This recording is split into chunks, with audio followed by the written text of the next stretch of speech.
Sejam todos muito bem-vindos e bem-vindas. Vamos dar início às nossas ações curriculares de extensão e ao nosso projeto Direito em Ação. E hoje, a nossa conversa no Bico do Papagaio será com o empresário Dr. Baruch. Vou ler um breve currículo dele. Edmond Aziz Baruch Filho é diretor-presidente da Tobasa Tocantins Babaçu, Sociedade Anônima.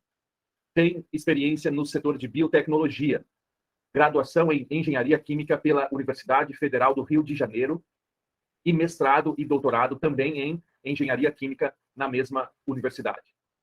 Desde já, doutor Baruch, é uma honra tê-lo aqui. Muito obrigado por ter aceitado o nosso convite e nós estamos ansiosos pela sua fala, que a partir de agora é sua. Seja muito bem-vindo. Muito obrigado, professor Zanin.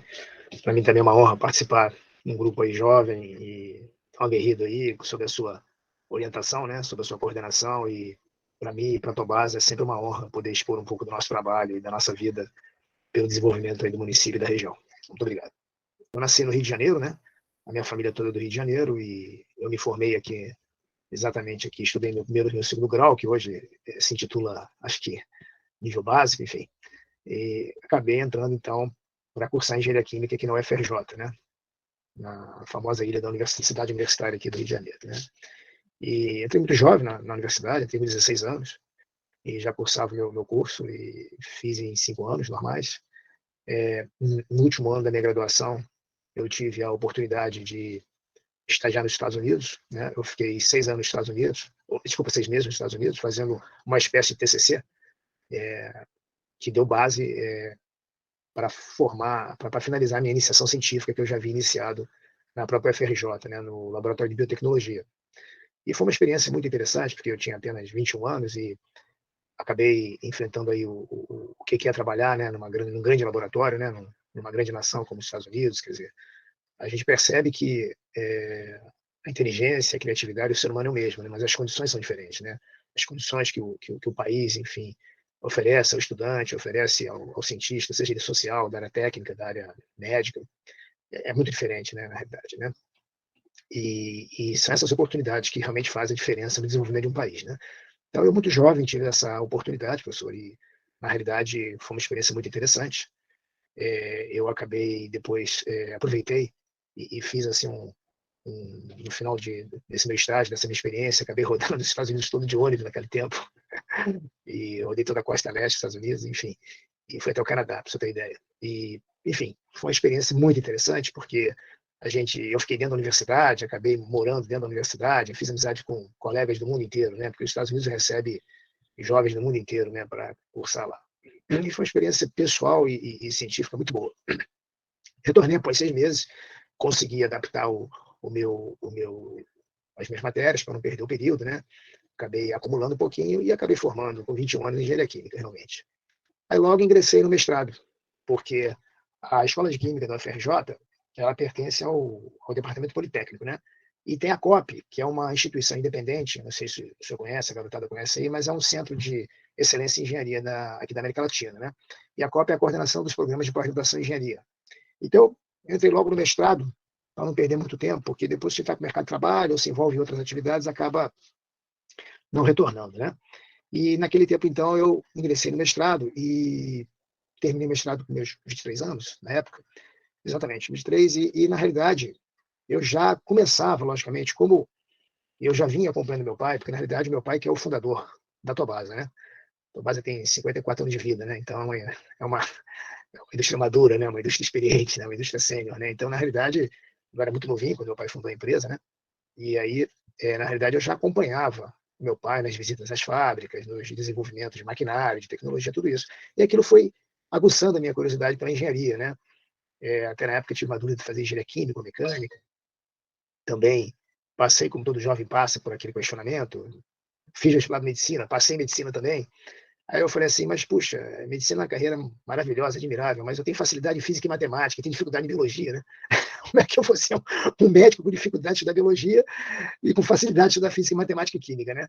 Eu digo, não, tem alguma coisa errada aí. Eu realmente, e já entusiasmado com o trabalho, com o empreendedorismo do meu pai, eu acabei, de fato, me apaixonando pelo projeto e seguindo aí enfim, o caminho que meu pai deflagrou nos anos 68, aí, em Tocantinópolis, né? E ele até fala, né, fazendo parênteses, né, o Tocantinópolis naquele tempo era um município esquecido, porque era Goiás ainda, né, professor? Então, ele costumava dizer que os políticos apareciam de 4 em 4 anos só, porque, na realidade, era absolutamente uma região esquecida, né? Hoje, com a divisão do Estado, tudo se torna muito mais efetivo, muito mais, enfim, desenvolvido, muito mais atencioso, né, pela capital do Estado, né? Então, foi assim uma juventude marcada muito por essa situação. E ao terminar o meu mestrado, eu com 23 anos, então, comecei, Zanin, a fazer o que eu faço até hoje, me dividir entre Tocantinópolis e Rio de Janeiro. Né? Nesse momento eu estou no Rio de Janeiro, porque minha família é daqui, naturalmente, né? Meus irmãos, enfim, minha mãe, meu pai, todo mundo daqui. Né? E eu fico, e quando eu estou no Rio de Janeiro, na Tobasa, como é uma empresa tecnológica de muito desenvolvimento, eu acabei tendo muitas parcerias aqui com instituições do Rio e de São Paulo, instituições de pesquisa, né? Então, na realidade, desde então, a gente faz essa parceria grande com as universidades, né, principalmente a UFRJ aqui do Rio, onde eu me formei e tenho muitos amigos, eu sou muito conhecido lá. E acabei, Zanin, completando a minha formação, fazendo meu doutorado aqui na UFRJ, né? E foi, assim, uma situação sui generis aqui na COP, né? Porque aí, depois do mestrado, eu comecei a ficar nesse vai e vem entre Rio e Tocantinópolis. Comecei na fábrica que meu pai fundou, de baixo mesmo, para a fábrica, eu fui para a fábrica, tinha um diretor técnico, um engenheiro químico, o Dr. Eduardo Fernandes, que eu aprendi muito com ele, e eu era um jovem, ele era um cara sênior, né? E isso é uma experiência fantástica, né? Você se associar às pessoas que têm a estrada da vida, né, professor? Porque isso é insubstituível, né? A estrada da vida, ela é de fato insubstituível, né? Então, eu tinha aquela vivacidade do jovem engenheiro, do jovem recém-formado, com a maturidade e a vivência do Eduardo, né? E isso me trouxe muita experiência, porque, na realidade, embora, enfim, meu pai fosse o fundador e o diretor-presidente da Tobasa, eu não comecei nem como diretor, nem como chefe de nada. Eu comecei mesmo sendo engenheiro de planta mesmo, para aprender, para trilhar o caminho e poder, logicamente, ao galgar as posições, ter, de fato, o conhecimento de quem realmente iniciou como chão de fábrica, como diz, né? Isso me trouxe uma experiência fantástica.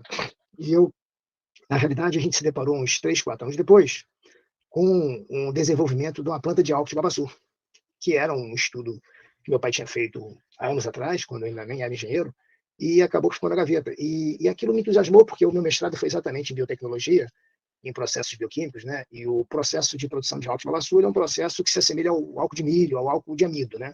Diferentemente do álcool de cana, que você já parte da sacarose, né? Os álcools amiláceos, né? Que os Estados Unidos é um grande produtor de álcool de milho, e o Brasil também tem alguma produção muito forte em Mato Grosso, em São Paulo, onde você tem o amido, que você tem que transformar o amido em glicose primeiro, para a glicose, semelhante à sacarose, poder produzir o álcool. E então, esse estudo me animou muito, Zanin, a trazer essa ideia para a COP, de fazer o desenvolvimento de um processo industrial, a consolidação do processo industrial, inovador, pioneiro no mundo, né? Porém, não era um trabalho eminentemente científico, não era um trabalho de laboratório científico. Então, eu me lembro bem, isso foi, eu tenho 20 e tantos anos, foi nos anos 2000, eu me lembro bem que meu orientador, que foi o mesmo do mestrado, chegou e falou: Baruch, vamos ter que levar isso ao comitê para decidir, porque vai ser a primeira vez que a COP vai permitir que uma tese não seja feita nos laboratórios científicos. Vai ser a primeira vez que a COP vai permitir que se faça uma tese com um foco industrial e não um foco puramente científico. Mas o que é muito interessante.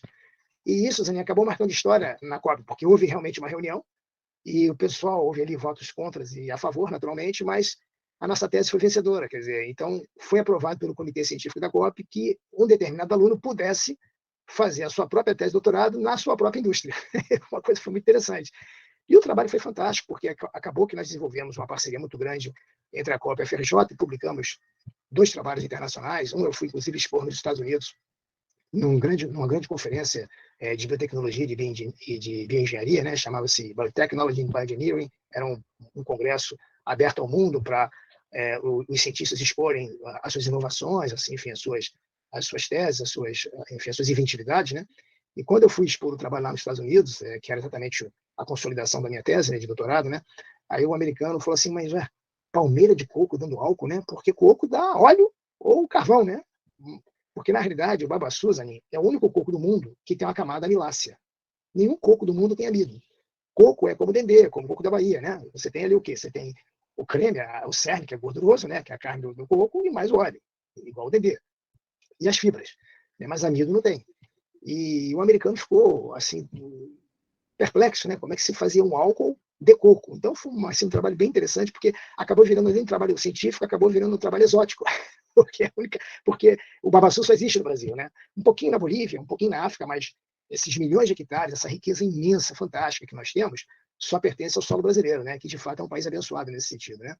E isso foi muito interessante, porque nós expusemos, enfim, o processo, e aquilo foi muito ovacionado lá no Congresso, e além disso, além da questão do álcool, também houve o quê? A novidade de que o único álcool, isso é importante a garotada saber, que o único álcool que se produz de floresta nativa no mundo é do babaçu. Todos os álcools produzidos no mundo são de florestas plantadas, né? Cana, que é o mais conhecido, depois vem milho, o trigo, o sorgo, a batata, o arroz, né? A própria beterraba, que também tem a sacarose. Quer dizer, todos esses álcools produzidos no mundo são derivados de cultivos, são derivados de vegetais plantados. E, na realidade, mais uma vez, aí, referenciando o nosso município aí como um município de uma riqueza extraordinária, nossa região de uma riqueza extraordinária, nós temos a única planta no mundo nativa que é capaz de produzir um álcool. Álcool que pode ser usado como álcool combustível, como álcool em perfumaria, como álcool em bebidas finas, né? E isso foi também muito interessante, né?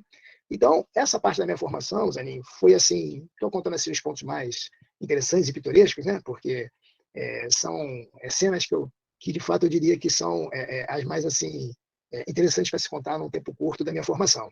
Então, com isso, nós acabamos implantando a destilaria de álcool de fato, aí na Tobasa, né? E um álcool de excelente qualidade, realmente. E, enfim, aí me formei em doutorado e acabei, então, não tendo mais, assim, não avancei em mais nenhuma formação, porque aí, de fato, eu assumi a diretoria. Nessa altura, eu já era um camarada aí com meus 35 anos, então já tinha maturidade para assumir a diretoria da empresa e, de fato, acabei assumindo a diretoria da empresa.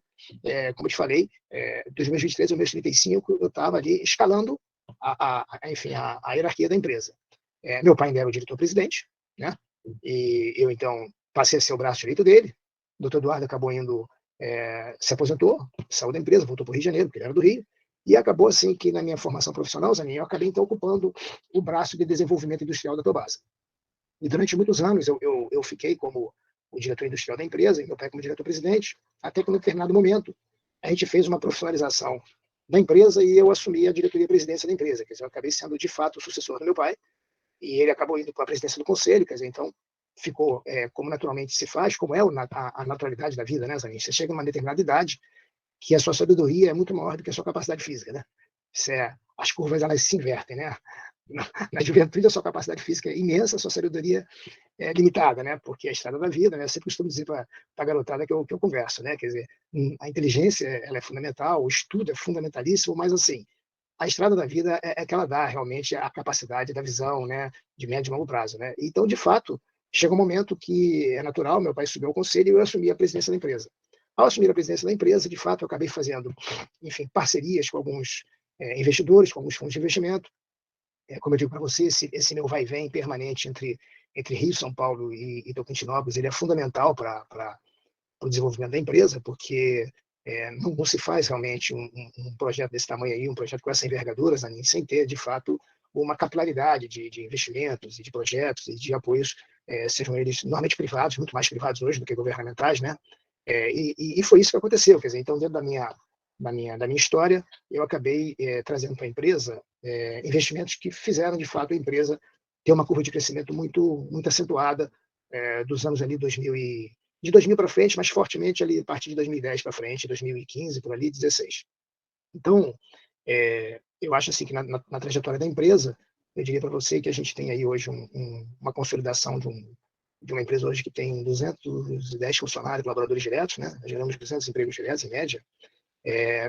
Hoje temos aí uma média estimada aí de em torno de 1.500 famílias extrativistas, né, que estão inclusas no processo de coleta do coco, né?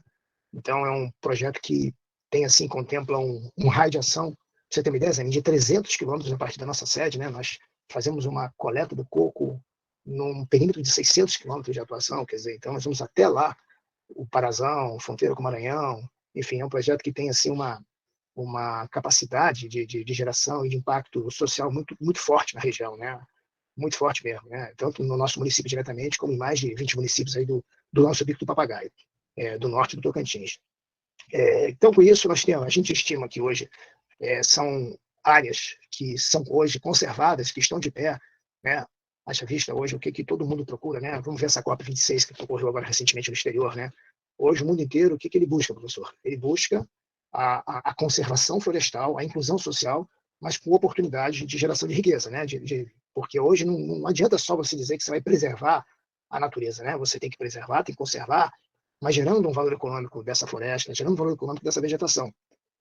Porque essa digamos, a necessidade premente, né? Porque senão você acaba acontecendo o que vem muito acontecendo muito hoje, né? Na medida que você não gera valor econômico à floresta, ela acaba sendo, enfim, de alguma forma derrubada em função de outras frentes agrícolas que tomam de fato conta e pela própria necessidade do homem rural de ter o seu alimento na mesa, de ter o seu sustento. Então, na realidade, o conceito que a gente tem da floresta é um conceito de valorização econômica, de agregação econômica para que esses próprios extrativistas, eles próprios, os próprios fazendeiros, sejam o principal fiscal dessa natureza, o principal fiscal desse patrimônio vegetal. Quer dizer, na medida em que o pequeno, médio, grande fazendeiro ele se identifica com a palmeira ali, que ele pode fazer um consorciamento com pasto, né? Pode fazer um consorciamento com uma pequena lavoura, seja lá de que tamanho for, e tecnicamente você consegue explicar ao fazendeiro isso, quer dizer, esse é o famoso ganha-ganha, quer dizer, ele vai ter ali um patrimônio vegetal colocado pela própria natureza, né? Que é o babaçu, as palmeiras de babaçu. Ele tem uma renda efetivamente da pecuária dele, em 90% a gente sabe que a cultura da região aí é uma pecuária extensiva realmente, né? Então, na realidade, ele tem a renda da pecuária dele e tem a renda do coco de babaçu. Quer dizer, na medida em que ele consegue ter uma assistência da Tobasa e organizar essa coleta, organizar esse ralhamento da palmeira, ele consegue, então, ter 2 faturamentos e 2 ganhos da própria fazenda dele. Sendo que um ele não tem investimento nenhum, que é o próprio cocal. Então, a ideia qual é?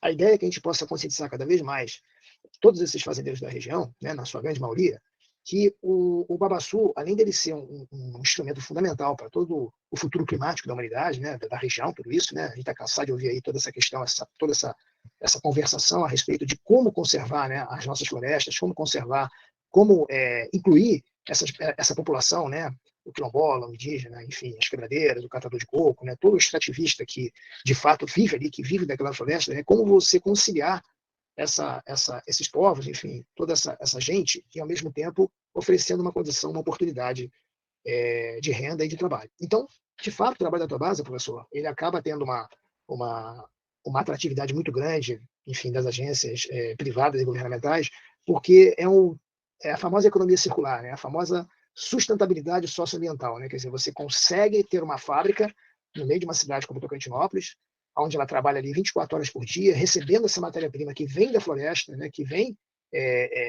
sendo coletada com toda a movimentação socioeconômica dessa região, ao longo de mais de 30 municípios, e com isso você acaba gerando o que se chama da riqueza circular, que, né, o dinheiro vai para a floresta, ele vem para a indústria, vai para São Paulo, vai para Rio de Janeiro, vai para os estados sendo vendido o carvão ativado, o óleo, etc., e retorna o dinheiro para exatamente a fábrica botar mais dinheiro dentro da floresta. Então, assim, resumidamente, eu acabei, então, presidindo esse projeto com muita honra, é um projeto assim que a gente trabalha com muita dedicação, com muita paixão, e hoje é o que está se vendo aí, né, a Tobasa realmente sendo aí um instrumento de desenvolvimento aí do município e com tantas pessoas, tantos jovens que também já foram formados e são formados na empresa, né? Agora vamos falar, então, conforme o senhor sugeriu, das 3 questões principais que cercam os grandes desafios da Tobasa, né? Eu diria o seguinte, professor, são inúmeros desafios, né? Mas, assim, destacando 3 que vieram na minha mente quando eu li o seu roteiro, eu diria assim que para uma indústria inovadora como a nossa, a gente teria o grande desafio do custo amazônico, né? O que é o custo amazônico? Né? Enquanto você está no Rio de Janeiro, São Paulo, Belo Horizonte, Porto Alegre, Curitiba, enfim, eu sempre costumo dizer, né? De Brasília para baixo, você tem um Brasil com oportunidades, você conhece isso, com oportunidades, com digamos assim, com oferta de recursos, seja de que maneira for, com oferta de mão de obra, com oferta de estudo de pesquisa, muito maior que de Brasília para frente. Isso não desmerece em nada a região norte e nordeste, né? Eu sempre costumo dizer isso. Eu mesmo sou um carioca do Rio de Janeiro, nasci aqui, mas digo assim para o senhor e para toda a garotada que está nos assistindo aí, que assim, a região norte e nordeste é muito abençoada com a natureza, é muito abençoada com uma série de oportunidades que efetivamente a nossa própria região amazônica, que nós estamos inseridos aí, Tocantins, com muita honra, um dos 9 estados da região amazônica. Eu sempre costumo dizer nas minhas falas que o que falta é, de fato, uma atenção mais dirigida do governo federal para a região, enfim, norte e nordeste, que a gente espera aí que cada vez mais a gente possa ter essa oportunidade de ter governos que possam olhar com mais carinho e com mais atenção todo o aproveitamento da região e de toda essa mão de obra maravilhosa que nós temos aí, né? Mas, enquanto isso não acontece, nós temos como um dos grandes desafios, professor Zanin, desenvolver uma indústria na Amazônia, né? Isso realmente faz uma diferença grande, porque eu tenho colegas empresários aqui em Rio e São Paulo, e a gente vê nitidamente a diferença do que é, de fato, desenvolver um projeto na região amazônica e na região Rio-São Paulo, né? Então, eu destacaria como sendo o primeiro grande desafio, né, conforme o roteiro que o senhor pediu, para explanar aqui para a moçada aí, que seria isso, né? E como é que a gente combate isso, né? Como é que a gente consegue enfrentar esse primeiro grande desafio, né? Justamente, primeiro, com muito trabalho, né, muita dedicação, porque nada que sem muito trabalho e sem muita dedicação, e eu diria até sem muita paixão, né? Eu acho que é isso que movimenta a humanidade, né? Os ideais, a paixão, a dedicação, o estudo, né?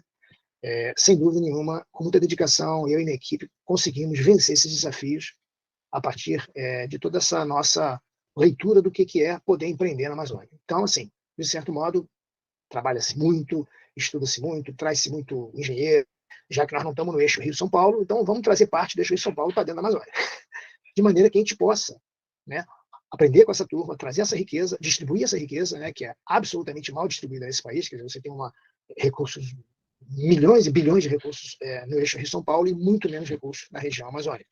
Então, procurar, com muito trabalho, com muita diplomacia, inverter essa lógica, ou pelo menos economizar essa lógica, né? Trazer para dentro da nossa região também investidores e recursos, né? E com isso vem mão de obra especializada, e com isso a garotada daí também aprende com essa turma que vem de fora. Eu tenho vários exemplos na Tobasa de jovens que, de fato, estudam aí na sua universidade, que estão aprendendo conosco, estão aprendendo com a turma que a gente vem de fora, né? Então é um grande complemento ao seu trabalho aí, né, professor? Que eu também que eu diria, um trabalho heróico de quem é professor numa universidade do Tocantins versus quem é professor numa Rio de Janeiro, né? O senhor sabe a diferença de tudo, de recursos, de facilidades, né? Mas é isso aí, mas se não fosse o Zanin, o Baruch e outros, não teria o desenvolvimento do Norte. Então você não pode, você tem que, de fato, se conscientizar, né, que o Brasil precisa dessas pessoas, enfim, desses grupos, dessas universidades, dessas empresas, que não olham só para o eixo Brasília para baixo, e sim do eixo Brasília para cima. Então esse é o primeiro grande desafio que está sendo combatido dessa maneira. O segundo grande desafio é como manter um processo extrativista, que é baseado na cata de cada coco por um braço humano, por um homem, por uma mulher, enfim, que está ali catando coco na região, com todo o agronegócio brasileiro altamente desenvolvido, altamente tecnológico, plenamente mecanizado, né? Nós podemos dizer, sem dúvida nenhuma, que talvez o Brasil seja o país do agronegócio, está entre as 3 nações mais desenvolvidas do mundo, Zanin. Isso é uma grande realidade, né? A Embrapa faz um trabalho assim de desenvolvimento tecnológico e científico absurdamente de excelência, né? E nós temos que, de fato, reconhecer que o nosso agronegócio, enfim, as nossas tecnologias de plantio, né? Commodities, né? Seja soja, seja milho, seja sorgo. A nossa pecuária também, quando ela é muito bem feita também, é uma pecuária de alta produtividade, de alta tecnologia. Então, tudo isso traz para o agronegócio brasileiro uma potência, uma potencialização de competitividade, de força, enfim, de qualidade muito grande, né? Tanto é que hoje todo mundo enxerga o Brasil nos próximos 10, 20 anos aí como realmente o celeiro do mundo, e é uma grande verdade. Isso vai ser mesmo, né? A oportunidade que nós vamos ter de crescimento vai ser muito grande. Em contrapartida, o que ocorre? Nós temos um projeto como o da Tobasa, que se baseia não na mecanização de uma cultura, quer dizer, na cata do coco, muitas vezes com jegue, ou com trator, ou com burrinho. Nós temos confrontando um plantio com engenharia genética, com os desenvolvimentos tecnológicos, com alta produtividade, versus bolsões de floresta nativa que não tem a produtividade evidente de uma cultura engenheirada, né? E muitas vezes sem a organização necessária para se adentrar na floresta. Quer dizer, é basicamente assim um rompimento, um extrativismo que o sujeito vai na raça, ali na garra, entrando ali com trator, com animal, com jegue, com caminhão, enfim, até com uma motocicleta que tem ali um puxador ali de coco. Mas e como é que você torna sustentável um projeto desse, né? Agora vem a grande pergunta aí para os jovens aí pensarem, né? Como é que você viabiliza, Zanin, um processo rudimentar, um processo humanizado e não mecanizado, um processo baseado totalmente na mão de obra humana, versus o que hoje representa o agronegócio? Eu tenho uma resposta muito, muito clara para isso, né?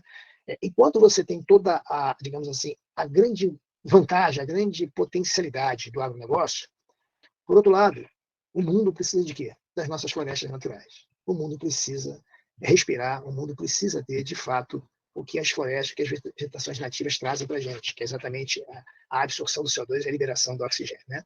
E o que acontece? Quando você tem esses grandes plantios, Zanin, naturalmente ali havia, via de regra, uma floresta nativa, ou uma floresta que já tinha sido derrubada, uma área degradada, seja lá o que for. O fato é que o extrativismo, embora tenha toda essa questão diferenciada em desvantagem em relação ao agronegócio, por outro lado, é como eu digo, nasce o bionegócio, nasce a bioeconomia. Por que ela nasce? Por que ela está tomando força? Por que hoje você, cada vez mais, inclusive nos países desenvolvidos, você já tem que começar, já tem sociedades e associações sendo formadas também baseadas na bioeconomia. Então, o que vem a ser a bioeconomia? A bioeconomia vem a ser exatamente o inverso do que é o agronegócio. Em que sentido? O agronegócio ele parte do princípio de que você não pode ter a floresta nativa, ou no máximo pode ter ela consorciada, mas, via de regra, você tem áreas que não podem ter, tem que ser áreas realmente depeladas em relação à questão de florestas nativas, e a bioeconomia é justamente o contrário. Quer dizer, você passa a agregar, a desenvolver um negócio, a desenvolver um valor econômico a partir exatamente da floresta nativa.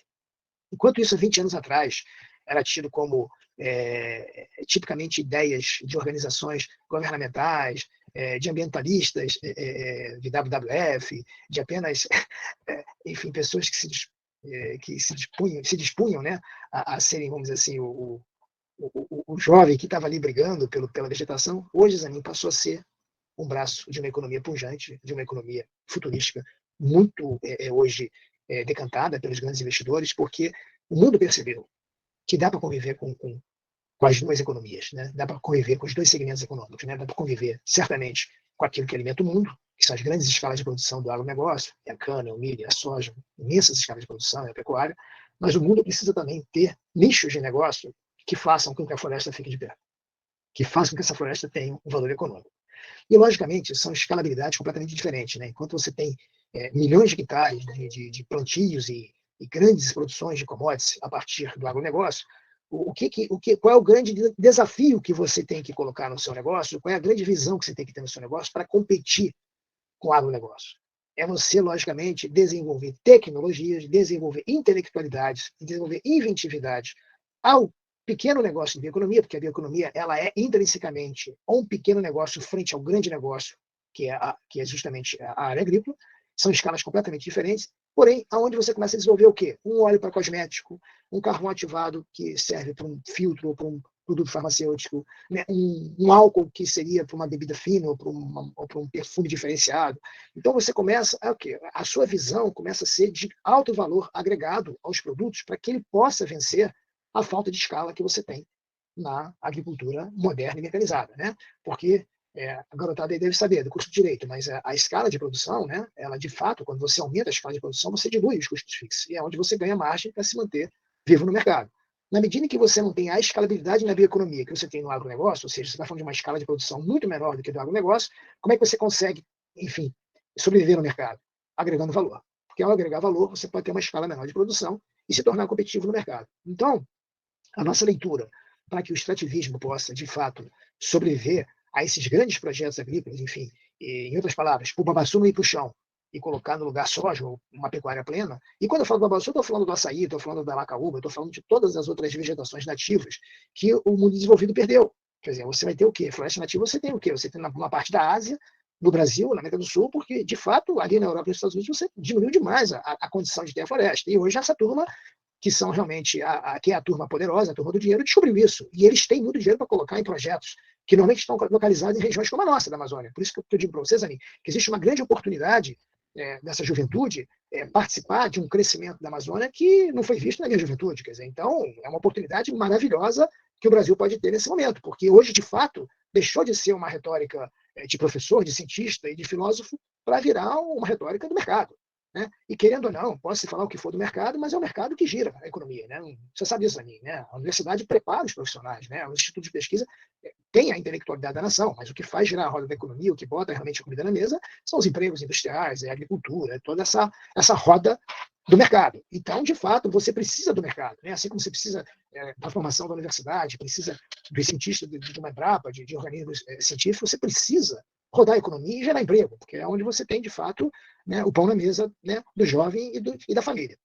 Então, eu diria para vocês, né, que a Tobasa está conseguindo, de fato, enfrentar esses grandes projetos com essa expertise. Né? Quer dizer, como trazer tecnologias profissionais e valor agregado ao nosso negócio.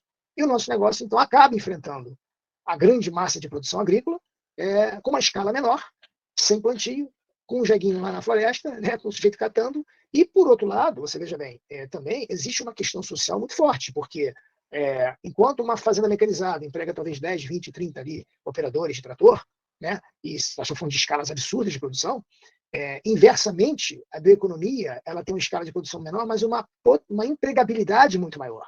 Né? Aí nós estamos falando de quê? De inclusão social mesmo do homem que vive na Terra. Quer dizer, então, também tem esse aspecto não só climático, não só ambiental, não só ecológico, mas como é que nós vamos alimentar, como é que nós vamos gerar oportunidade para esses milhões de brasileiros, né, que vivem, de fato, na área rural.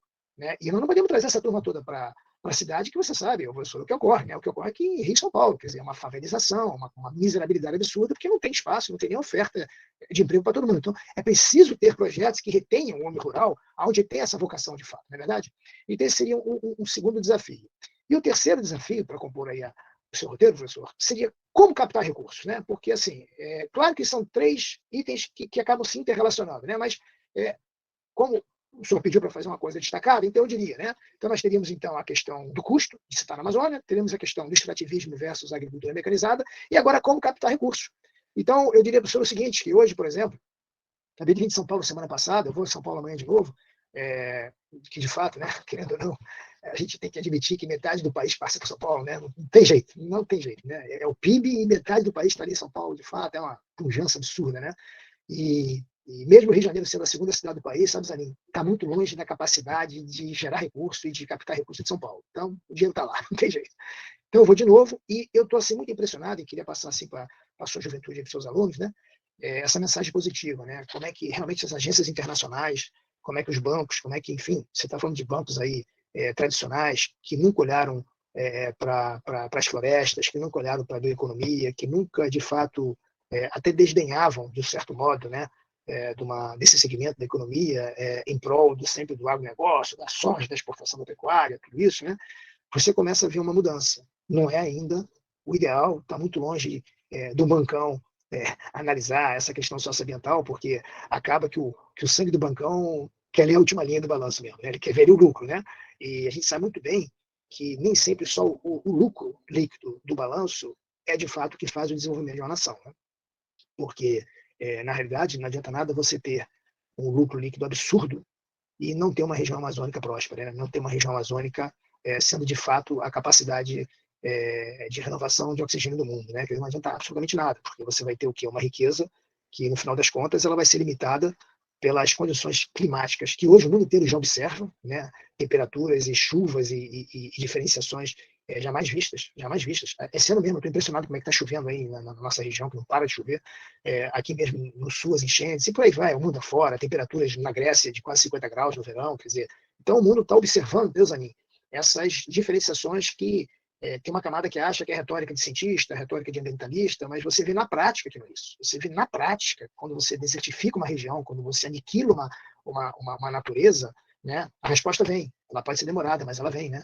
Então, assim, o mundo está realmente hoje, eu diria para você, desde essa COP26, que foi a última conferência mundial aí do clima e da natureza e de todos os tratados que as grandes lideranças mundiais têm discutido, eu diria para vocês, Anin, que nós estamos num novo ciclo de percepção do mundo, de olhar do mundo, o grande capital, né, os grandes bancos, os grandes organismos multilaterais estão de fato atentos a isso, porque tem toda uma camada de estudos científicos que revela nitidamente que é preciso fazer algo imediatamente, né? Imediatamente, porque nós temos aí uma luta contra o tempo em relação à questão dos gases de efeito estufa, que realmente estão fazendo aí a temperatura da Terra se elevar, e por isso vai múltiplas consequências em relação a isso. E como é que você estabiliza isso? Vegetação, floresta. Né? É a biosfera sendo capaz de absorver o CO2, o metano, em função da capacidade de absorção dessa hoje poluição que vem, consequentemente, a partir do desenvolvimento. Não tem como, né? É químico isso, você tem desenvolvimento, então você tem geração. Então, o que ocorre, o que é? Você pode ter o desenvolvimento químico, mas você tem que ter o contrabalanço da natureza para que você possa ter o quê? Uma descarbonização do planeta, enfim, dos países e das cidades. Então, assim, eu diria para você, como mensagem para cumprir aí os 60 minutos, eu acho que a grande mensagem que fica aí, principalmente para para a sua juventude do direito aí, da turma do direito aí, né, que me parece que é a sua especialidade aí, né, a sua aula aí, né, com a garotada aí, eu diria para você que o direito ambiental, o direito de novos negócios que estão surgindo nessa área ecológica, nessa área climática, é um campo absurdamente fértil para quem amanhã depois queira se especializar como advogado nessa área, para gerar, enfim, negócios, seja na área de mercado, seja na área de assessoria tributária, assessoria societária, de assessoria de consultoria nessa área ambiental. Eu diria para vocês que é um segmento que está surgindo com muita força no mundo, porque o grande capital está olhando. Não é só mais a intelectualidade do mundo que está olhando, né? Os professores, os cientistas. Não. Existe agora um olhar, de fato, para o grande capital. E quando o grande capital olha, você começa a ter, de fato, geração e oportunidade de emprego, né? Então, como mensagem otimista aí para a garotada, eu diria que é um ramo aí que eu apostaria bastante nele nos próximos 10, 20 anos aí. Tá bom, professor? Eu acho que para cumprir é isso aí. Obrigado, doutor Baruch. Sua fala foi excelente. E eu me lembro que desde quando eu cheguei em Tocantinópolis, o seu empreendimento me chamou muito a atenção e a sua fala hoje comprovou isso. Eu fico muito contente de ver um empresário falando como um ambientalista. Isso me deixa muito contente. Vamos abrir aos alunos para questionamentos. Gostaria de que o senhor falasse por que Tocantinópolis? Por que esse município? A segunda pergunta está relacionado sobre as dificuldades e os benefícios que a Tobasa Bioindustrial encontrou, ou tem encontrado nesses 54 anos de história, não é isso? Em relação às questões jurídicas. A terceira pergunta está relacionado a um exemplo prático que o senhor poderia nos trazer, nos dar uma elucidação de um incentivo que a empresa tem dado a esses coletores da matéria-prima que a Tobasa necessita para o seu desenvolvimento empresarial. A primeira é que, de fato, Nazaré, região do Bico aí, era na época que meu pai veio instalar em 68 a empresa, né? Era o terceiro produtor do Brasil de babaçu. Então, na realidade, a escolha foi baseada na oferta de matéria-prima e na tradição, naquele tempo das quebradeiras de coco, que hoje é muito mais uma tradição dos catadores de coco, né? A evolução, sócios do negócio, passou a ser de quebradeira para catador de coco, ok? Então, a primeira pergunta está respondida em função da estratégia de oferta de matéria-prima e localização. De fato, você pode perceber, quando você avança ali de Nazaré para frente, né, você deve ter tido oportunidade, né, são quilômetros e quilômetros de babaçu nativo ali. É a coisa mais linda do mundo, você deve ter visto isso aí, né, essa oferta absurda de palmeiras ali. Principal dificuldade jurídica. Bom, foram muitas, né, na realidade, talvez a parte tributária tenha sido um grande desafio, né? Como é que nós poderíamos desenvolver um incentivo tributário, né, para as empresas? Eu, inclusive, há uns anos atrás, eu me lembro, ainda no governo Lula, ele criou a Secretaria da Biodiversidade. E eu fui chamado para participar desse comitê, que era um comitê que, na época, ele estava incentivando, junto com um comitê de cientistas, como é que poderia incentivar os produtos derivados da natureza e da Amazônia, e chamava-se, então, o ciclo da biodiversidade brasileira. E esse foi um grande desafio. A gente quase conseguiu com que obtivéssemos, né, toda a cadeia produtiva de valor e que partia da natureza. A gente quase conseguiu um incentivo fiscal que, por exemplo, a Zona Franca de Manaus tem, com produtos eletrônicos, né?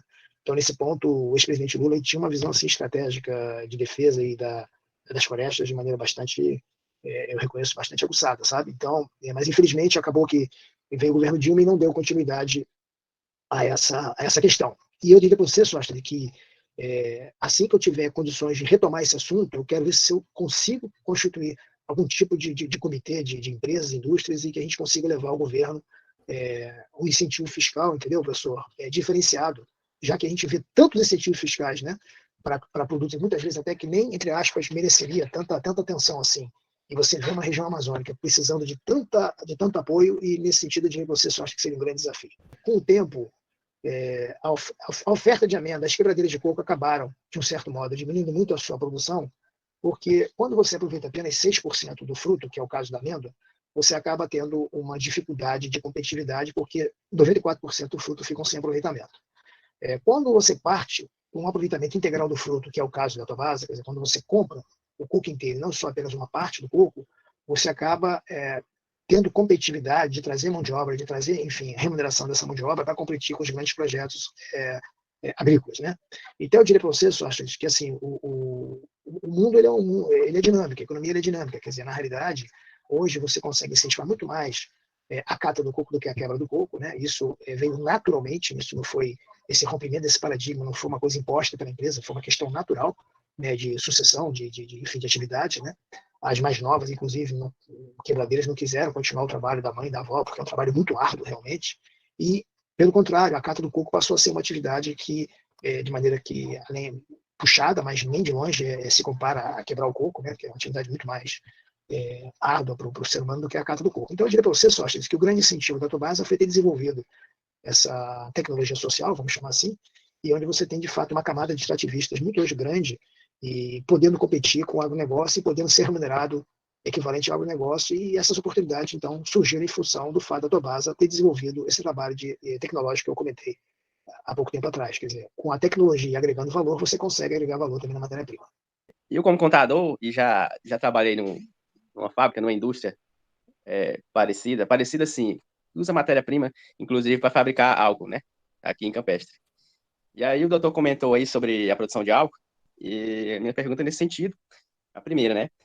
Se a Tobasa tá, né? Se você conseguiu, né?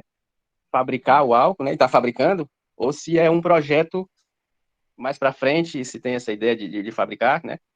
E a segunda no sentido de gestão. Como é que funciona, como é que é o modelo de gestão interno da Tobasa? Se ela tem uma departamentação, se ela tem uma controladoria, uma contabilidade interna, até pelo tamanho, né, pela quantidade de funcionários que você falou que tem, eu creio que sim, né? Mas é só para entender como funciona. Eu tenho curiosidades nessas áreas, nesse segmento, até porque eu trabalhei durante 7 anos em uma indústria e eu sei como é mais ou menos que funciona. E também tem eu fiz um mestrado na área de avaliação de empresas e achei interessante quando você mencionou, né, até pela quantidade, a gente abre uma empresa e ela é por tempo indeterminado, ninguém abre uma empresa pensando em fechar ela daqui 50 anos ou daqui 100 anos, né? E mais uma pergunta, como é que você imagina essa manutenção, né, mesmo você já citou, essa manutenção da Tobasa, com todos esses desafios se você tem um projeto de reflorestamento do próprio Babaçu, né, para que se você tem vocês têm uma área da própria empresa que essa área consegue manter a produção dentro de uma margem que vocês produzem hoje, que não futuramente não consiga, que não seja afetada, a produção de vocês não seja afetada por falta de matéria-prima, né? Vocês têm uma área própria que, mesmo acontecendo tudo errado, tudo contrário, mesmo com isso tudo, vocês consigam manter a produção de vocês ali numa margem de contribuição, numa margem mínima que não afete, né, o lucro de vocês. Na realidade, nós temos a destileria montada, né? Hoje nós não estamos produzindo em função do fato de que, para o álcool combustível, o Babaçu é muito caro, né? Foi aquilo que eu expliquei, é tudo nicho de mercado. Nós estamos aí em conversações com empresas da área cosmética bastante forte, né? E a ideia seria retomar a produção, Elano, para um nicho de mercado que possa remunerar melhor o álcool, porque eu imagino que você tenha trabalhado aí na Maiti, né? O Izar, né? Acontece, né? Eu já ligo logo ao Izar, né? Lógico, amigo meu. Isso, vai aqui na Maiti. Exatamente. Então, você vê exatamente aquilo que eu digo, é um projeto agroindustrial, né? Exatamente o exemplo diferenciado do que é uma bioeconomia do agronegócio, né? A Maiti é um agronegócio, né, Lando? Você vê que são escalas de produção absurdas de produção de cana e de álcool, né? Então, esse álcool combustível, por exemplo, um projeto como a Tobasa, ele não consegue competir, entendeu, Lando? O nosso álcool é mais caro, né? Escala de produção, coleta que não é mecanizada, tudo aquilo que eu expliquei na minha fala anterior. Por outro lado, é a conservação florestal. É aquele jogo do ganha de um lado, perde do outro, perde de um lado e ganha do outro. Então, nós precisamos, Leandro, ter, de fato, um álcool diferenciado do álcool combustível, do álcool de cana. Porque nós não conseguimos competir com o álcool de cana. O álcool de cana é muitíssimo mais competitivo do que o nosso. Tá ok, Leandro? Essa é a primeira pergunta. A segunda pergunta, se nós temos departamento, temos sim. Eu até estou vendo aqui, estou tendo o prazer aqui de ver o Ian aqui, aluno aí do professor aí, né? E o Ian é um dos jovens que estão lá conosco, fazendo parte do departamento da contabilidade da empresa, né? E nós temos a nossa contabilidade sendo há 20 anos coordenada pelo Adelcino Rodrigues, né, que é o nosso contador de 20 anos, que parece que teve também com o professor aí, comentando aí da vida dele, né, um camarada extremamente competente, um contador da nossa total confiança, parceirão mesmo nosso, enfim, de mais de 20 anos, entendeu? Então, assim, é um terceirizado, mas é uma terceirizada agregado, que está sempre ali conosco, entendeu? Hoje nós estamos lançando, professor, um programa que a gente chama de Pro Babaçu. Ele está no nascedouro dele. Esse programa é um programa de proteção ao Babaçu.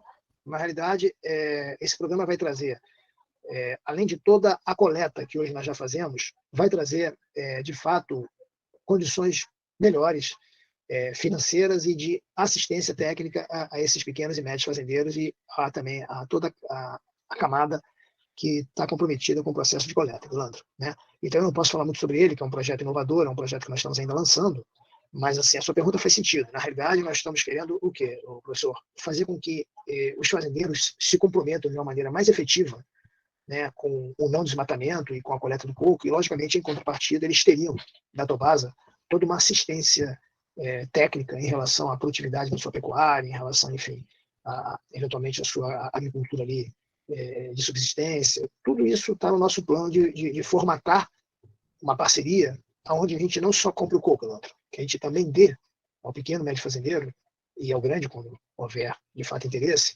uma condição dele ter uma assistência técnica, social e econômica que ele hoje não tem, né? Então, seria assim, um trabalho de médio e longo prazo onde nós pudéssemos ter essa camada produtiva muito mais inserida no processo do que ela é hoje. Tá? Isso é um ponto. E o segundo ponto, você me perguntou sobre plantio. De fato, você tem razão. Você vê lá na Maiti, né? Certamente lá a Maiti deve ter 50%, 60% de produção própria, se não me falha a memória, né? E 30%, 40% terceirizada, né? A ideia da Tobasa, o Zanin e Leandro, não seria jamais deixar de comprar o coco da biodiversidade, de comprar o coco das fazendas de terceiros.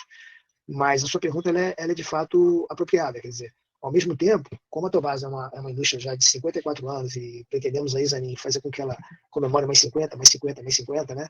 Porque quando a gente pensa numa empresa, a gente não pensa na empresa para a gente, porque o nosso ciclo biológico ele é limitado, né? Então, a empresa é da comunidade, a empresa é dessa juventude que vem aí, quer dizer, na realidade, a gente é apenas o controlador da empresa, mas a grande verdade é que nós somos finitos, né? Então, quando você vê uma indústria de 50, 70, 80, 100 anos, né? Você não tem como não imaginar que essa indústria vai ultrapassar em muito as limitações da sua vida física, da sua vida biológica, né? Então, eu preparo a empresa de fato, Elandro, para um dia ter de fato a sua área de plantio, de fato ter a sua capacidade. Nós estamos em conversações com a Embrapa de desenvolver algo que foi feito com o Dedê e com o Coco da Bahia, né? Que é todo um trabalho de tecnologia vegetal para que nós possamos, né?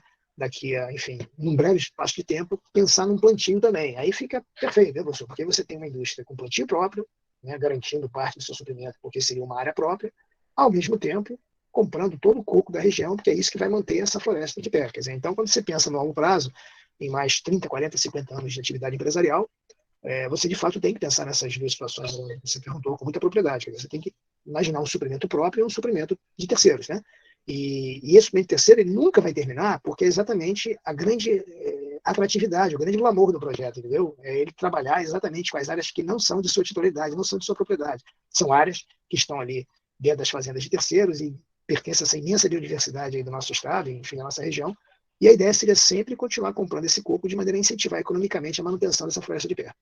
Como é que o agronegócio hoje brasileiro ele se relaciona com essa questão do meio ambiente, que às vezes a gente ouve muito por aí, como se o agronegócio ainda ele continua avançando ali, né, nessas florestas primitivas, ou se não, se essa tecnologia que o agronegócio dispõe hoje possibilita, né, está possibilitando esse desenvolvimento sustentável. Eu diria para você, Elialto, que o caminho melhorou muito de um tempo para cá. Começou mal no início desse governo atual, sem querer falar em política, tá, professor? Porque não é o objetivo aqui, né? Mas, assim, começou muito mal. Eu diria para você que a comunidade internacional bateu firme, bateu forte, e a comunidade interna também bateu muito forte. E hoje, para minha grata surpresa, Elialto, eu estou vendo alguns programas originados do próprio governo, porque, assim, você tem que sempre que, Elialto, verificar que tem o governo federal e tem a equipe técnica e científica, né? E muitas vezes, assim, o governo federal, ele tem lá aquele pensamento, enfim, toda aquela cultura, aquela ideologia, eu diria até, mas que muitas vezes a turma do desenvolvimento científico e tecnológico não tem. E o que aconteceu, assim, na minha percepção, tá, professor? Minha percepção é que eu tenho visto hoje programas na área ambiental e preocupações com o agronegócio que não foi o início do governo, não foi.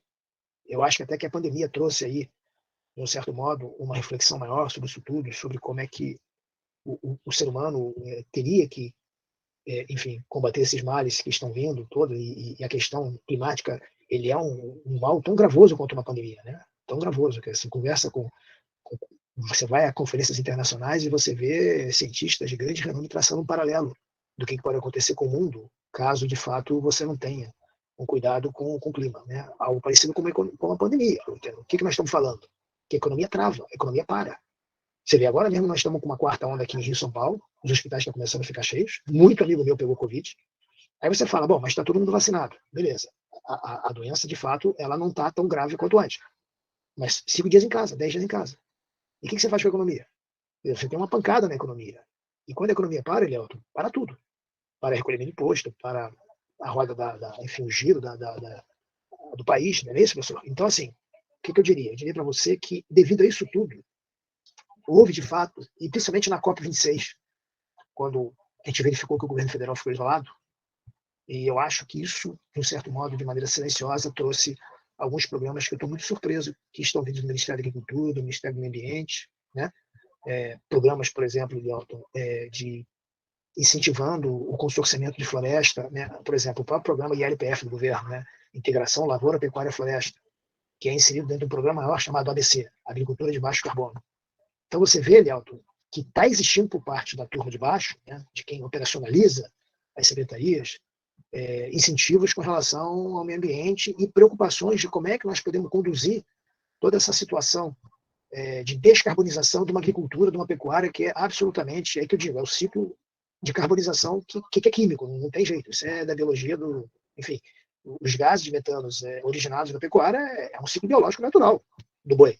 A questão é essa, você não tem que matar o boi, você não tem que tirar o boi da alimentação da humanidade, o que você tem que fazer é combater de maneira inteligente, de maneira científica, a produção desses gases. Então não adianta você, né? O avião está muito barulhento, né? Vamos desligar as turbinas, né? Você para o barulho, mas o avião cai. Então, na realidade, o que você tem que fazer, o que é? É você melhorar a acústica do avião, melhorar com tecnologia, com ciência, o conforto dos passageiros e não desligar a turbina. Então, fazendo um paralelo, uma brincadeira, mas é mais ou menos isso, entendeu, Léo? Como é que nós podemos combater toda a emissão dos gases de efeito estufa que vem da pecuária, vem da mecanização da agricultura, vem da emissão dos gases a partir do uso de combustível fóssil?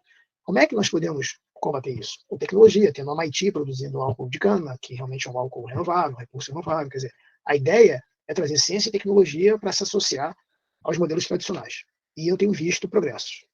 Não é o ideal, mas tenho visto. Por ser uma empresa com tantos anos, eu queria que o senhor nos relatasse um pouco sobre o que mudou desde o início até agora, essas transformações que atravessaram muitas coisas, como as transições de governo, tivemos a pandemia recentemente, sobre essa prospecção do que virá, qual a perspectiva do futuro e quais as transformações mais latentes que nós tivemos do início até hoje. Na realidade, a Tobasa já pratica desenvolvimento sustentável quando nem o mundo falava em desenvolvimento sustentável, né? Entendeu, Zanin? E, de fato, o desenvolvimento sustentável, o que propriamente significa esse termo hoje tão badalado, né, Vitor? É exatamente o termo. É tão simples quanto o termo. É você trazer sustentabilidade à sua atividade empresarial, à sua atividade agrícola, à sua atividade operacional. E como é que você traz sustentabilidade? Com equilíbrio. Como é que você traz equilíbrio? Mantendo a viva, com economicidade, com um olhar, como sempre digo, econômico, porque não adianta você tentar conservar a floresta apenas com viés de preservação da natureza, você tem que trazer, professor, o lado econômico para isso, justamente para você poder gerar oportunidade de emprego, gerar oportunidade de gerar economia, fazer a economia circular acontecer, entendeu, Vitor? Então eu diria para você que as grandes transformações foram o mundo, logicamente, poluiu-se muito mais com o desenvolvimento das indústrias, né? Inegavelmente aumentou-se demais. Nos anos 80, nos anos 90, né? De fato, a garotada aí não era nem nascida, acho, né? Penso eu, muita gente aí não era nem anjinho ainda. De fato, foi um crescimento acelerado no mundo entre os anos 80 e 2000. E acho que, né, Zanin, por ali em 2000, que o mundo começa a falar em gás de efeito estufa, começa a falar em desenvolvimento sustentável. Eu diria mais ou menos dentro, né, Zanin, dessa faixa ali, ano 2000, que o mundo acorda. Ou seja, teve a Rio 98, você vê que está bem próximo ali do ano 2000. Então, ali eu diria para você, Vitor, que por ali o mundo começa a falar de clima, de gases, de temperatura mais elevada. E é lógico que a Tobasa, como já vinha praticando um desenvolvimento sustentável, ela acabou se tornando uma referência no Brasil, e eu diria até mundial, com muito orgulho, viu, Vitor? Viu, professor? Nós temos hoje certificações internacionais, temos reconhecimentos internacionais de um trabalho que justamente vem de encontro com o que o mundo preconiza. Quer dizer, como trazer desenvolvimento com sustentabilidade florestal, climática, social. Porque a questão climática está ligada também à questão social, está ligada à questão ambiental. Então, as grandes transformações, Vitor, foram exatamente essas. Quer dizer, o mundo começou a falar no que a Tobasa já fazia, e, logicamente, a Tobasa acabou também aprendendo muito o que o mundo falava, né? É um ganha-ganha, né? A gente está sempre aprendendo, né? Acho que a grande sabedoria da vida é exatamente você ter consciência que você tem sempre que aprender, em qualquer momento, com a juventude, com os mais velhos, com os mais humildes, com os mais doutos, né?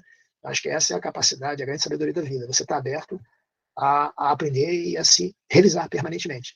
Então, a Tobasa, ela, de fato, acabou se revisando, né? Se autocriticando, melhorando seus processos, né? Ajustando tudo aquilo que a gente fazia a esse novo olhar do mundo, a essa nova necessidade mundial, né?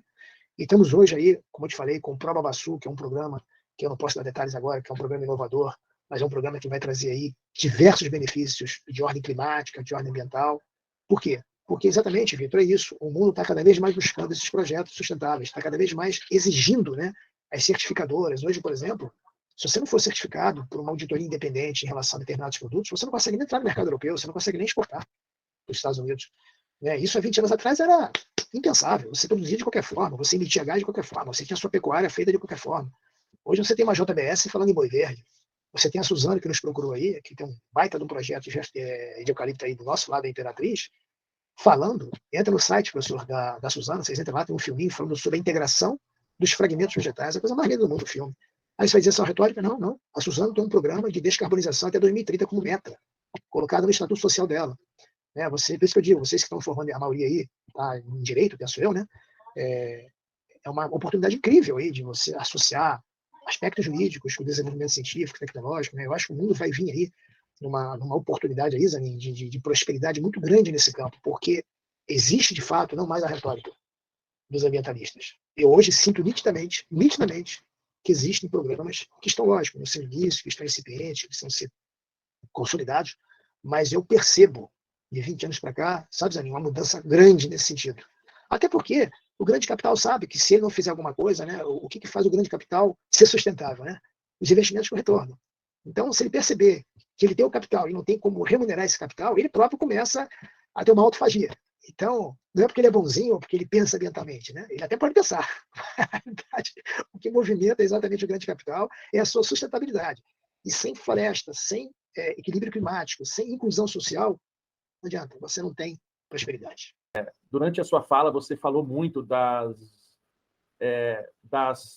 conferências internacionais, né? Você falou da Rio. A sua empresa nasceu quase muito próxima da primeira conferência internacional do meio ambiente, que foi em 72.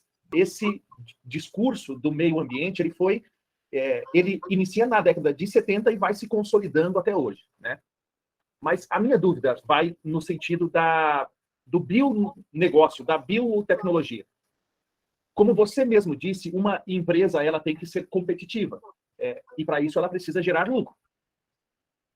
Foi o que você disse lá, a última linha do balanço, né? Que é o lucro líquido. Da onde vem isso? Como a gente gera lucro? Só que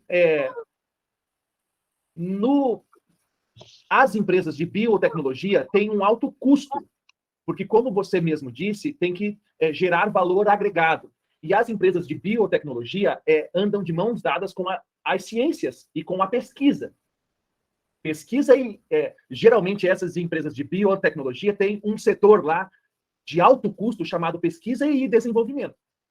Então, eu queria que você falasse como que vocês equilibram esse alto a necessidade de competitividade e de lucro com a necessidade concomitante de altos investimentos em pesquisa e desenvolvimento. Eu queria que você falasse como que a sua empresa, o seu negócio, trata o setor de pesquisa e desenvolvimento, já que ele... eu tô vendo pela ótica de um investidor, tá? Eu quero lucro, mas eu quero que vocês gerem novas tecnologias com menos custo em pesquisa e desenvolvimento. Então, como que vocês casam esses interesses? A Tobasa, ela, desde o seu nascimento, né, meu pai foi professor da Universidade Federal, quando ainda se chamava Universidade Nacional de Engenharia, né, que o Rio de Janeiro foi capital. Meu pai estudou quando o Rio de Janeiro era capital do Brasil.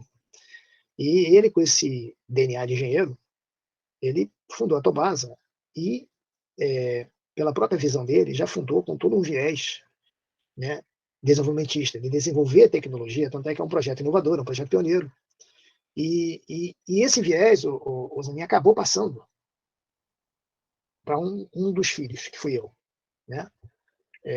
E aí, naturalmente, eu acabei absorvendo muito bem esses ensinamentos, essa referência que veio lá da minha infância, da minha juventude, e por isso mesmo acabei fazendo meu mestrado e meu doutorado, porque eu já identificava, como você falou aí, que sem um P&D forte na empresa, nós não venceríamos os grandes projetos agropecuários. Por quê? Porque a bioeconomia, a biotecnologia, né, reiterando, é nicho de mercado. Como é nicho de mercado, é escala pequena de produção comparada às escalas dos grandes negócios, né? Então, quando você fala em nicho de mercado, biotecnologia, bioeconomia, você tem toda a razão. Você tem que ter um P&D forte. Ao ter um P&D forte, você tem uma disciplina, você tem um custo absurdamente elevado, né? Cientistas, pesquisas, testes, desenvolvimentos, viagens, participação em conferência, congresso, seminário, formação de pessoal. Então, como contemplar digamos assim, essa dicotomia entre lucro e investimento em P&D, na medida que você tem hoje todas as dificuldades de um segmento que está nascendo ainda no Brasil e no mundo, que chama-se bioeconomia. Justamente foi o que eu fiz. Eu visualizei, isso lá atrás, muito jovem, que eu teria que ter uma formação de P&D. Para, em primeiro lugar, não depender de um doutor, por exemplo, para escrever projeto, submeter projeto e aprovar projeto. Então, hoje, a maioria das empresas, né, você vai contar nos dedos das suas duas mãos, uma empresa que tenha como diretor-presidente um doutor. Não tem. Eu conheci um na minha vida. Dr. Marco Maris Guia, presidente da Biobras, empresa de biotecnologia, que era um PhD, irmão daquele ex-ministro Valfrido Maris Guia, lembra dele? Lá do governo Lula. A família Maris Guia, lá de Belo Horizonte, uma família inteligentíssima. E o Maris Guia foi realmente professor, se doutorou, e era o diretor, vice-presidente da Biobras. Então, eu conheci um. Porque, normalmente, o Zanin, quem tem aptidão de P&D, via de regra, não vai para o caminho da liderança empresarial, vai para o caminho da liderança tecnológica, né? Ele é um sujeito forjado, trabalhado, o DNA dele é muito mais um DNA de estudo, de desenvolvimento de cientista do que propriamente um desenvolvedor de empresa, um líder de empresa, né? Naquela época, a tua pergunta é muito boa porque me traz a minha trajetória, muito boa mesmo. Naquela época eu visualizava e aprendi muito com o Maris Guia sobre isso, porque o Maris Guia é uma espécie de referência para mim de empresa biotecnológica com segmento de P&D, e a Biobras era de fato uma empresa com convênios muito fortes com a FMG. Na época ele era professor de medicina da FMG, mas nunca exerceu medicina, porque ele fez medicina, mas logo se doutorou para ser cientista da área médica, né? E eu via no Maris Guia ali uma referência muito interessante, né? Eu muito jovem, né, da idade dessa garotada tô aí, meus 20 e poucos anos, olhava aquilo e falava, puxa vida, a Biobras ela é comandada de um corpo de P&D absurdo e é comandada pelo próprio diretor, pelo próprio fundador, né, pelo próprio acionista controlador, né? E eu não via isso nas outras empresas. Eu vi um diretor e o seu diretor de P&D. Eu vi um economista, um administrador, um engenheiro e o seu cientista comandando o segmento de P&D. E vi o Marcos fazendo essa dobradinha, que é muito rara. A bem da verdade é aquilo que eu digo. O cara que tem vocação para uma coisa, normalmente não tem para outra. Mas os acontecimentos raros, eles acontecem, eles ocorrem, né? E, de fato, eu acabei, Zanin, sem falsa modéstia, acabei desenvolvendo um lado empresarial com o meu pai, uma referência muito grande, e ele também muito ligado à universidade, ex-professor de física, né, engenheiro, e tive no Maris Guia essa grande lição através da Biobras. Puxa, eu falei, vou montar na Tobasa algo parecido. Isso há 20 e poucos anos, 30 anos de idade, lá atrás. E acabei, Zanin, para você ter uma ideia, quando nós fizemos uma nova constituição da Tobasa, nós acabamos criando uma marca chamada Tobasa Bioindustrial. Você pode observar que, por exemplo, a Maiti, que fica aí do lado, é a Maiti Agroindustrial. E por que essa sutileza do termo, né? Eu estou trocando apenas um prefixo, agro por bio, para justamente identificar a empresa como não sendo do agronegócio, e sim da bioeconomia. Isso lá atrás que eu pensei. Por quê? Porque eu já imaginava que a bioeconomia e a biotecnologia tomaria o vulto que está tomando, né? Hoje as atenções são imensas para isso. Foi aquilo que eu falei, não está ótimo, não está maravilhoso, mas já avançou muito. Então, respondendo a sua pergunta de forma objetiva, eu acabei começando um projeto um segmento de P&D na Tobasa, dirigido por mim próprio. Eu não precisei contratar um cientista, não precisei contratar um engenheiro caro, que viria do Rio, São Paulo, Brasília, São Luís, enfim, de onde viesse. Eu mesmo desenvolvi uma equipe de P&D muito forte, me associei a ex-colegas da universidade, porque eu também trabalhei na Universidade Federal do Rio de Janeiro como pesquisador da COP, né, e me demiti da COP, essa é a grande verdade, renunciei ao cargo vitalício de engenheiro pesquisador da COP. Né, eu fui lá, quando eu fui assinar a minha demissão, o cara, você tá maluco, rapaz, um emprego desse para a vida toda, eu falei, mas não tinha como compatibilizar, eu precisava estar livre para viajar, para ir e voltar, e de fato fiz essa escolha. E na realidade, Zanin, acabei que fiz parcerias com outras universidades, de maneira a diminuir o meu custo de P&D, porém, trouxe sempre pessoas de muito bom gabarito para dentro da Tobasa, iniciei parcerias com a Embrapa, com a FRJ, com o IPT, com o INT, diversos estudos de pesquisa, e eu diria para você, Zanin, que hoje eu tenho um corpo de P&D, não exatamente diretamente na Tobasa, mas devido a essas parcerias que nós fizemos e algumas pessoas que estão dentro da Tobasa, muito forte. Só para você ter uma ideia, nós ganhamos o Prêmio de Inovação Tecnológica da FIATA em 2021. Não sei se você sabia dessa novidade, Zanin, mas a Tobasa foi a ganhadora, disputando com o BRK Ambiental, disputando com a Energisa, disputando com empresas de peso. Nós fomos agraciados aí, honrosamente, com o primeiro lugar de inovação tecnológica com o projeto que nós submetemos. Então, por aí você tira que é possível fazer P&D em Tocantinópolis, é possível fazer P&D enfim, uma fábrica como a Tobasa, que não é uma multinacional, que não é uma empresa, né, do tamanho de uma BRK, do tamanho de uma Bayer, do tamanho, enfim, de uma Votorantim, mas é possível, porque, veja bem, Zanin, existem inovações e inventividades que trazem muito mais a sofisticação do processo da inteligência do que propriamente de equipamentos. Né? Então, muitas vezes, uma inovação pode ser algo simples, mas desde que seja inovador e traga, de fato, riqueza tecnológica para a empresa e para o Brasil, ela é reconhecida pelos nossos pares. Então, eu diria para você, Zanin, que a Tobasa tem sim um custo de P&D, você tem toda a razão. A linha de baixo, a última linha, fica afetada por esse custo. Mas, por outro lado, né, se você também não tiver um P&D, você não tem a linha. Então, o que é melhor? Não ter a linha ou ter a linha achatada porque você tem P&D? Então, esse trocadilho, Zanin, acho que explica bem. Quer dizer, você tem um custo, logicamente, isso nos faz ter que captar recursos, tentar captar, e aí vem de novo. A minha formação de doutor, eu próprio assino, muitas vezes, cartas de parceria público-privada, né? Isso é reconhecido pelos organismos sem nenhum conflito de interesses, porque eu tenho uma formação científica de fato, então eu posso assinar como doutor um projeto científico, né?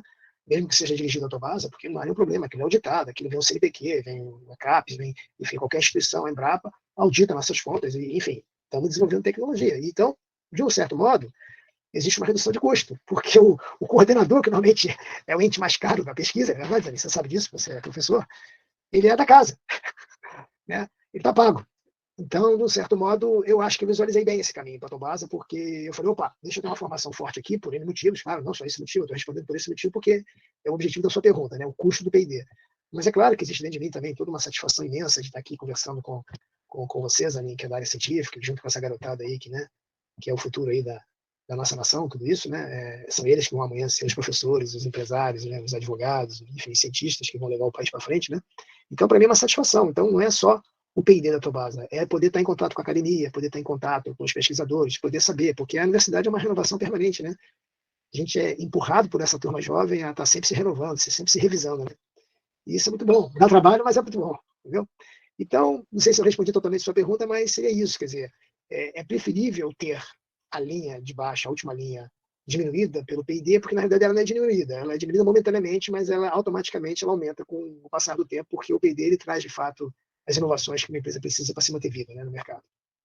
Então, de maneira que eu quero agradecer aí as perguntas e todos os seus alunos que participaram, mesmo aqueles que não perguntaram, enfim, os que perguntaram, os que não perguntaram, todos estão aí conosco aí já há um tempo, com toda a atenção. Então, eu diria que eu agradeço muito a oportunidade, foi um prazer grande, e a Tobasa está ali aberta. A hora que o senhor quiser marcar uma visita, né, enfim, com seus alunos, querer visitar nossas instalações, conhecer nossa parte administrativa, conhecer um pouquinho da história da empresa mais de perto, Tobasa está à disposição.